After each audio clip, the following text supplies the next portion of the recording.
Guinée? Bien parce que c'est une rencontre magnifique avec Charles-André Delamou, grâce à un ami commun, Jean Hentz, qui a été le premier président de notre association.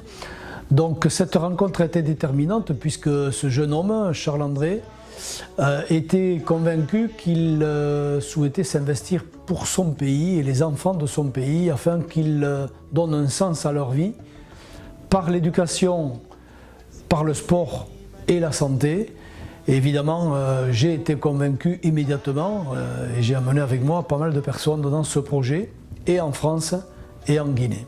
Notre dernier voyage à Conakry nous a permis sur place de nous rendre compte de la réalité de ce pays, mais qui est rempli de paradoxes, mais également de cette jeunesse que nous avons été visiter dans les écoles, puisque la pelote a déjà démarré dans les écoles, grâce à la formation que nous avons dispensée à une dizaine de jeunes Guinéens.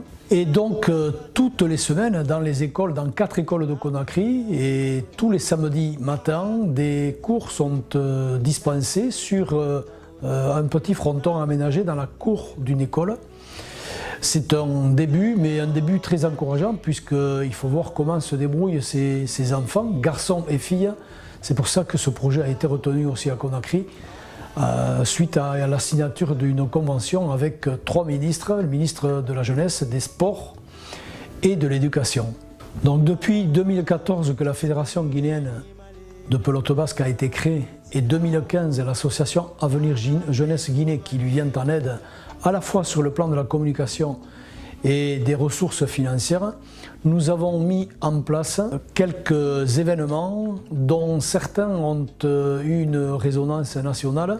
Parmi les événements les plus marquants, je vais citer en 2017 le Tour de France sur les traces des 3 Etchés, qui nous a permis d'aller à la rencontre des gens dans chaque ville étape, de parler de notre culture, évidemment de la pelote et de nos produits du Pays Basque. Nous avons réédité cette opération en 2018, puisque nous avons accompli 850 km à pied.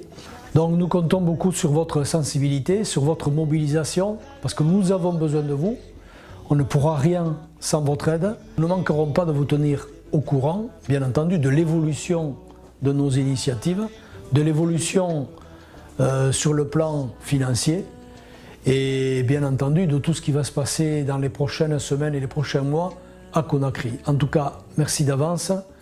J'espère que vous aurez entendu mon message et qu'il ne vous laissera pas insensible. Salut, à bientôt.